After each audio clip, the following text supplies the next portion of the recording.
नमस्कार साथियों, स्वागत है आपके अपने चैनल राइट वे मोटिवेटेड पे। तो साथियों, आज के इस वीडियो में हम लोग जानेंगे कि घर के मुखिया में ऐसे कौन से 5 गुण होने चाहिए जिससे परिवार हमेशा खुशहाल रहेगा। तो चलिए वीडियो को शुरू करते हैं। प्रसिद्ध कूटनीतिज्ञ, अर्थशास्त्री और राजनीतिज्ञ के रूप में प्रख्यात आचार्य चाणक्य किसी परिचय के मोहताज नहीं हैं। चाणक्य की कूटनीतिज्ञ के कारण ही चंद्रगुप्त ने सम्राट का ताज पहना। आचार्य चाणक्य ने अर्थशास्त्र के अतिरिक्त नीतिशास्त्र की रचना की। आचार्य द्वारा रचित नीतिशास्त्र वर्तमान समय के लिए भी महत्वपूर्ण है। इसमें व्यक्ति को सामाजिक, व्यावसायिक, आर्थिक और कूटनीतिज्ञ नीतियों का इस्तेमाल की सलाह मिलती है। आचार्य चाणक्य के नीतिशास्त्र चाणक्य नीति में कई ऐसी नीतियों का जिक्र किया गया है जो कि आपको सफलता की राह तक ले जाती हैं। आचार्य चाणक्य का मानना है कि घर की तरक्की उसके मुखिया पर निर्भर करती है। यदि घर का मुखिया समझदार है तो वह हर परिस्थिति में अपने परिवार को साथ लेकर चलेगा। इसलिए घर के मुखिया में कुछ गुण अवश्य होने चाहिए। आचार्य चाणक्य के अनुसार घर के मुखिया में यदि यह विशेष गुण ना हो तो उस घर में कभी भी बरकत नहीं होती। आइए जानते हैं आचार्य चाणक्य के इन गुणों के बारे में। पैसे की बचत। आचार्य चाणक्य के अनुसार घर के मुखिया को पैसे की बचत करनी चाहिए। घर के मुखिया की जिम्मेदारी है कि वह पैसे की बचत करे ताकि भविष्य में जरूरत के समय उसे किसी के आगे हाथ ना फैलाना पड़े। अपने निर्णय पर रहे अड़ंग। आचार्य चाणक्य के अनुसार परिवार तरक्की तभी करता है जब घर का मुखिया जो भी निर्णय ले उस पर अड़ंग रहे। घर में वह अनुशासित माहौल कायम रखे। ऐसा करने से ही घर के सदस्य तरक्की करेंगे, ना हो कान के कच्चे। आचार्य चाणक्य के अनुसार घर के मुखिया को किसी भी बात पर बिना प्रमाण के भरोसा नहीं करना चाहिए। यानी घर का मुखिया कान का कच्चा नहीं होना चाहिए। यदि घर में कोई मनमुटाव चल रहा है तो दोनों पक्षों को सुनकर फिर बात की पुष्टि करके ही मामला सुलझाने का प्रयास करना चाहिए। निर्णय लेते समय सावधानी। आचार्य चाणक्य के अनुसार घर का मुखिया जब भी कोई निर्णय ले उसे इस बात का भरोसा होना चाहिए कि उसके निर्णय से पर के किसी भी सदस्य को कोई हानि नहीं पहुंचेगी। खर्चे पर नियंत्रण। आचार्य चाणक्य के नीतिशास्त्र के अनुसार घर के मुखिया की जिम्मेदारी होती है कि वह घर को जितनी कमाई हो उसके हिसाब से चलाए। ऐसे में बिना वजह के खर्चों पर काबू रखना चाहिए। यदि घर का मुखिया ऐसा नहीं करता है तो उसे आर्थिक संकट झेलना पड़ सकता है। शांत रहकर सबसे अलग बनना सीखो। सबको अनदेखा कर दो, केवल अपने लक्ष्य की तरफ ध्यान दो। हमेशा अंदर से सकारात्मक रहो और एक वक्त पर एक ही विचार पर ध्यान दो। दोस्तों, एक बार गौतम बुद्ध अपने शिष्यों के साथ एक पेड़ के नीचे बैठे थे। उसी समय राजा आजाद शत्रु वहां पहुंचे और बुद्ध से पूछा, हे गुरुवर, जब से मैं आपका अनुयायी बना हूं सभी मेरा शोषण कर रहे हैं। लोग मेरी शांति का अनुचित लाभ उठा रहे हैं। आपके अनुयायी बनने से पहले मेरे देश के सभी लोग मुझसे बहुत डरते थे क्योंकि मैं बहुत क्रूर राजा था। मैं किसी को भी मौत की सजा देने के बारे में दोबारा नहीं सोचता था। लेकिन आपका अनुयायी बनने के बाद मुझे किसी को दंड देने का मन नहीं होता, ना ही गुस्सा आता है। मैं बहुत शांत हो गया हूँ और मैं सभी को दया की दृष्टि से देखता हूँ। लेकिन कुछ लोग मेरे शांत आचरण का गलत फायदा उठा रहे हैं। किसी ने अब मेरे देश के लोगों को भी एक तरह से खतरे में डाल दिया है। इस कारण मुझे अपने देश के शासन में प्रतिदिन अनेक समस्याओं का सामना करना पड़ रहा है। कृपया मुझे बताएं कि अब मुझे क्या करना चाहिए। राजा आजाद शत्रु की यह बात सुनकर महात्मा कहते हैं कि एक समय की बात है, एक बड़े पेड़ के नीचे एक बिल में एक जहरीला सांप रहता था। एक गांव के पास एक खेत के कोने में बड़ा पेड़ खड़ा था। उस पेड़ में एक सांप रहता था। थोड़ी सी भी उत्तेजना पर सांप ने लोगों पर हमला कर दिया और सांप के काटने से कई लोगों की मौत हो गई। उस सांप के डर से लोग पेड़ के पास जाने से भी डरते थे। एक दिन एक साधु गांव से गुजर रहा था और उसने उस खूबसूरत बड़े पेड़ को देख आगे बढ़ने से पहले उन्होंने पेड़ की छाया के नीचे ध्यान करने का फैसला किया। कुछ ग्रामीण जो अपनी खेत से घर वापस जा रहे थे उन्होंने साधु को देखा और उस सांप के बारे में चेतावनी दी। उन्होंने उसे बताया कि यह सांप इतना खतरनाक है कि जो भी उसके पास जाता है वह उसे काट लेता है। साधु मुस्कुराया और बड़े पेड़ की ओर चल दिया। ग्रामीण भी वहां से चले गए। जैसे ही साधु ध्यान करने बैठे, सांप उसके बिल से बाहर आ गया, अपनी गुस्से भरी फुकार के साथ काटने को तैयार हुआ। साधु ने सीधे सांप की आंखों में देखकर एक मंत्र का जाप किया और चमत्कारिक ढंग से सांप से उन्होंने बातचीत शुरू कर दी। सांप उस साधु से कहता है कि हे मनुष्य, क्या तुम्हें मुझसे डर नहीं लगता? तुम्हें मालूम नहीं कि यह मेरा इलाका है और कोई यहाँ आने की हिम्मत नहीं करता? साधु ने करुणा से कहा, मेरे प्रिय मित्र, इसमें डरने की क्या बात है? मैं किसी चीज से नहीं डरता। मैं मौत से नहीं डरता हूँ, ना जीने की चाहत रखता हूँ, तो मुझे तुमसे क्यों डरना चाहिए? दरअसल तुम्हें डर है कि कोई तुम्हें मार ना दे, इसलिए तुम दूसरों को काटते हो। साधु की यह बात सुनकर सांप आश्चर्यचकित रह गया। अब तक उसकी मुलाकात ऐसे लोगों से ही हुई थी जिन्होंने उसे मारने की कोशिश की थी या उससे डरकर भाग गए थे, लेकिन वह कभी ऐसे वास्तविक व्यक्ति से नहीं मिला था जो उससे नहीं डरता हो। यह सुनकर सांप साधु के चरणों में लिपट जाता है और कहता है कि हे गुरुवर, आप सही कह रहे हैं। मैंने आज तक जो भी किया है अपनी जान बचाने के लिए किया है। अगर मैं ऐसा नहीं करूँगा तो लोग मुझे मार डालेंगे। साधु ने कहा, तुम ठीक कह रहे हो, लेकिन मेरे प्रिय मित्र, एक बात याद रखना कि हमारा जीवन एक दिन समाप्त हो जाएगा, इसलिए इसे बचाने के लिए दूसरों को मारना उचित नहीं है। अपने जीवन का यह मोह त्याग दो और पूर्ण हो जाओ। इतना कहकर साधु वहां से चला गया। सांप पर साधु की बातों का असर हुआ और उसने फैसला किया कि आज के बाद वह किसी को नहीं कटेगा। वह अपना क्रोधी स्वभाव त्याग देता है और दूसरों को काटना बंद कर देता है, लेकिन इसका परिणाम विपरीत होता है। जब लोग कहते हैं कि सांप ने दूसरों को काटना बंद कर दिया है, अब वह इसका नाजायज फायदा उठाने लगे हैं। जो लोग उससे डरकर दूर भागते थे, वह अब उसे पकड़ने लगे। अब ज्यादातर लोग उसे पकड़ते नोच और चोट पहुंचने लगे। अब सांप हमेशा घायल और आहत रहता था। वह बहुत दुखी था। वह अपने जीवन के सबसे कठिन समय से गुजर रहा था। कुछ दिनों के बाद वह साधु फिर उस गांव में आया और उसी पेड़ के नीचे बैठ गया। तभी उसकी नजर उस सांप की ऊपर पड़ी तो उसे ऐसी दयनीय अवस्था में देखकर उसे बहुत आश्चर्य हुआ। उसने उससे पूछा, मेरे मित्र, तुम्हारी ऐसी स्थिति कैसे हो गई? तुम्हें किसने घायल किया है? सांप ने कहा, मेरी यह दशा लोगों ने की है। राजा आजाद शत्रु को यह कहानी सुनाने के बाद महात्मा ने उनसे पूछा, राजा, इस कहानी से आपने क्या समझा? राजा कहने लगा है, गुरुवर, क्या आप मेरे उपदेश को उस सांप की तरह गलत तरीके से ले रहे हैं? फिर महात्मा कहते, मैंने तुमसे अपना क्रूर स्वभाव छोड़ने को कहा था, लेकिन मैंने तुमसे राजा का कर्तव्य छोड़ने को नहीं कहा था। आपको बाहर से कठोर बनकर राजा होने का अपना कर्तव्य पूरा करना होगा ताकि आपके राज्य में सभी लोग अच्छे से अनुशासित रह सके। आपको सख्त बनकर अपने राज्य में न्याय की प्रक्रिया को बनाए रखना होगा ताकि आपके राज्य में लोग शांति से रह सके और उन्हें किसी भी प्रकार की असुरक्षा महसूस न हो। इसलिए तुम्हें अंदर से एक सच्चे साधु की तरह और बाहर से एक असली राजा की तरह शासन करना होगा। अगर हम अपने आसपास की दुनिया को देखें तो पाएंगे कि अच्छे लोगों के साथ अक्सर ऐसा होता है। लोग अक्सर विनम्र लोगों का गलत फायदा उठाने की कोशिश करते हैं और इसी वजह से जो लोग बहुत अच्छे इंसान होते हैं उन्हें अपने दैनिक जीवन में कई कठिनाइयों का सामना करना पड़ता है। ऐसे सज्जन लोगों को इस कहानी से सीख लेनी चाहिए। उन्हें यह समझने की जरूरत है कि कभी कभी लोग आपकी अच्छाई का फायदा उठाने लगते हैं, आपकी शालीनता का गलत फायदा उठाने की कोशिश करते हैं। इन लोगों को अपनी सीमा में रखने के लिए आपको स्थिति के अनुसार व्यवहार करना होगा। उन्हें उचित अनुशासन में रखने के लिए यदि क्रोध भी करना पड़े तो करना चाहिए। आप इसे अपने शांतिपूर्ण मन की आंतरिक शांति को परेशान किए बिना कर सकते हैं। जैसे कोई अभिनेता किसी नाटक में क्रोधित होने का अभिनय कर रहा हो, लेकिन अंदर से वह क्रोधित नहीं है क्योंकि वह जानता है कि यह तो नाटक का एक हिस्सा मात्र है।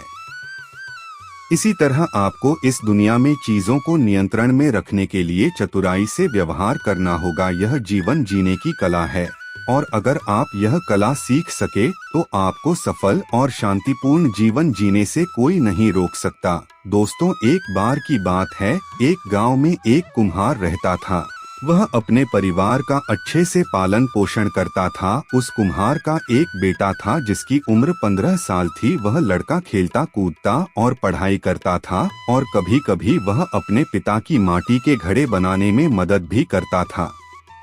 जब लड़का घड़े बनाता था तो वह घड़ा अपने पिता को बताता और पूछता कि पिताजी घड़ा कैसा बना है, तो उसका पिता देखता और बोलना घड़ा तो अच्छा बना है, लेकिन इसमें एक कमी है, उसको ढूंढो और ठीक करो। अब धीरे धीरे वह लड़का इसी तरह घड़े को बनाने लगा और अपने पिता से पूछता तो कुम्हार उसे वही जवाब देता कि इसमें थोड़ी कमी है, देखो और इसमें सुधार करो, और लड़का का उसे देखकर ठीक कर देता और अच्छे से उस घड़े को गोल आकार देता। और ऐसा होते होते एक समय ऐसा आया कि मार्केट में उस लड़के का घड़ा 500 का बिकता है और उसके पिता का घड़ा 100 में बिकता है।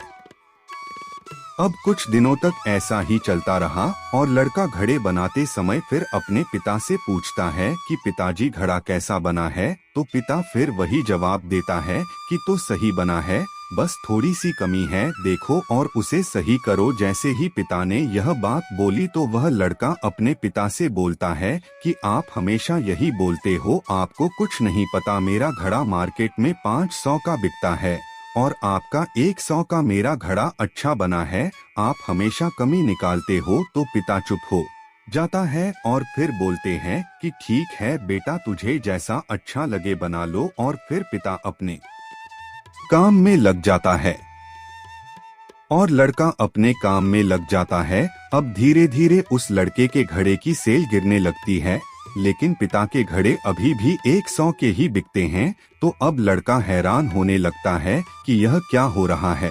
कुछ दिनों बाद उसके घड़ों की प्राइस और कम होने लगी तो वह परेशान हो जाता है और कुछ दिनों बाद परेशान होकर अपने पिता के पास जाता है और उनसे बोलता है कि ऐसी क्या बात है, मेरे घड़े अब कोई लेता ही नहीं है।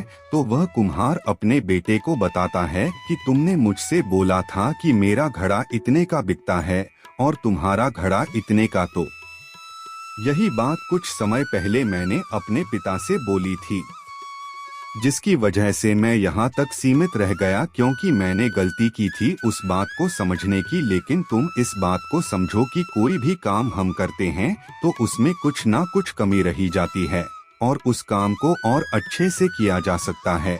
इसलिए कभी संतुष्ट मत होना, हमेशा सुधार के लिए सोचते रहो, क्योंकि हम हमेशा पहले से बेहतर कर सकते हैं। इस कहानी से आपको कई सारी सीख मिलती है। पहली सीख, हमारा जो गुरु होता वह हमेशा हमें आगे बढ़ाने का प्रयास करता है और जो गुरु बोले उस बात को मानकर हमें अपना काम करना चाहिए बिना प्रश्न पूछे, लेकिन गुरु भी सोच समझकर बनाना चाहिए। दूसरी सीख, हमें कभी भी अपने आप में संतुष्ट नहीं होना चाहिए, उसको और अच्छा कैसे कर सकते हैं इस पर ध्यान और लगन से काम करना चाहिए। तीसरी सीख, किसी भी काम में कभी भी हमें घमंड नहीं करना चाहिए, क्योंकि जब हमें घमंड आता है तब हमारे सोचने समझने की शक्ति को खत्म कर देता है। हमें इस कहानी से यही सीख मिलती है कि हमें कभी भी संतुष्ट नहीं होना चाहिए, हम अपने काम को हमेशा और बेहतर तरीके से कर सकते हैं। दोस्तों, एक राजा हमेशा उदास रहता था, लाख कोशिश करने के बावजूद उसे शांति नहीं मिलती थी। एक बार उसके नगर में एक भिक्षु आया। भिक्षु के ज्ञान पूर्ण उपदेश से राजा बहुत प्रभावित हुआ। उसने भिक्षु से पूछा, मैं राजा हूँ, मेरे पास सब कुछ है, किंतु फिर भी मेरे मन में शांति नहीं है, मुझे क्या करना चाहिए? भिक्षु बोला, आप अकेले में बैठकर चिंतन करें। राजा अगले दिन सुबह अपने कक्ष में आसन लगाकर बैठ गया। तभी उसके महल का एक कर्मचारी सफाई के लिए राजा के पास आया। राजा उससे बात करने लगा। कर्मचारी से राजा ने उसकी परेशानियां पूछी, जिन्हें सुनकर उसका दिल भर आया। इसके बाद राजा हर कर्मचारी के कष्ट और दुख जानने लगा। सबकी व्यथा सुनने के बाद राजा ने निष्कर्ष निकाला कि वेतन कम होने से सभी आर्थिक रूप से त्रस्त थे। राजा ने तत्काल उनके वेतन में वृद्धि की, जिससे वे सभी खुश हो गए और उन्होंने राजा के प्रति आभार व्यक्त किया। अगले दिन जब राजा की भिक्षु से भेंट हुई तो उसने पूछा, राजन, आपको कुछ शांति प्राप्त हुई? राजा बोला, मुझे पूर्ण रूप से तो शांति नहीं मिली, किंतु जब से मैं मनुष्य के दुखों के स्वरूप को जाना है और अशांति थोड़ी थोड़ी जाती रही। तब भिक्षु ने समझाया, है राजन, आपने शांति के मार्ग को खोज लिया है, उस पर आगे बढ़ते जाएं। एक राजा तभी प्रसन्न रह सकता है जब उसकी प्रजा सुखी हो। सार यही है कि मन की शांति स्वयं के सुख से अधिक दूसरों के दुख हरकर उन्हें सुखी बनाने से मिलती है। इसलिए यथाशक्ति दूसरों की सहायता करें। दोस्तों, एक नगर में बिलाल नाम एक व्यक्ति रहता था। वह बहुत स्वार्थी था और सदाचार के कार्यों से कोसों दूर रहता था। उसका एक पड़ोसी निर्धन था परंतु परोपकारी था। एक बार पड़ोसी ने एक महात्मा और उनके को अपने घर भोजन के लिए आमंत्रित किया। पड़ोसी ने यह भी विचार किया कि इस महान अवसर पर अधिक से अधिक लोगों को भोजन के लिए बुलाना चाहिए। ऐसे संकल्प के साथ पड़ोसी ने बड़े भोजन की तैयारी करने के लिए नगर के सभी व्यक्तियों से दान की अपेक्षा की एवं उन्हें भोजन के लिए आमंत्रित किया। पड़ोसी ने बिलाल को भी निता दिया। भोजन के 1-2 दिन पहले पड़ोसी ने चारों ओर घूमकर दान एकत्र किया। जिसकी जैसी इच्छा थी उसने उसे दान दिया। जब बिलाल ने पड़ोसी को घर घर जाकर दान की याचना करते देखा तो मन ही मन सोचा, इस आदमी से खुद का पेट पालने तो बनता नहीं है, फिर भी उसने इतने बड़े भिक्षु संघ और नागरिकों को भोजन के लिए आमंत्रित कर लिया। अब इसे घर घर जाकर भिक्षा मांगनी पड़ रही है। यह मेरे घर भी याचना करने आता होगा। जब पड़ोसी बिलाल के द्वार पर दान मांगने के लिए आया तो बिलाल ने उसे थोड़ा सा नमक, शहद और घी दे दिया। पड़ोसी ने प्रसन्नता पूर्वक बिलाल से दान लिया परंतु उसे अन्य व्यक्तियों के दान में नहीं मिलाया बल्कि अलग से रख दिया। बिलाल को यह देखकर बहुत अचरज हुआ कि उसका दान सभी के दान से अलग क्यों रख दिया गया। उसे यह लगा कि पड़ोसी ने सभी लोगों के सामने उसे लज्जित करने के लिए ऐसा किया ताकि सभी यह देखें कि इतने धनी व्यक्ति ने कितना तुच्छ दान दिया है।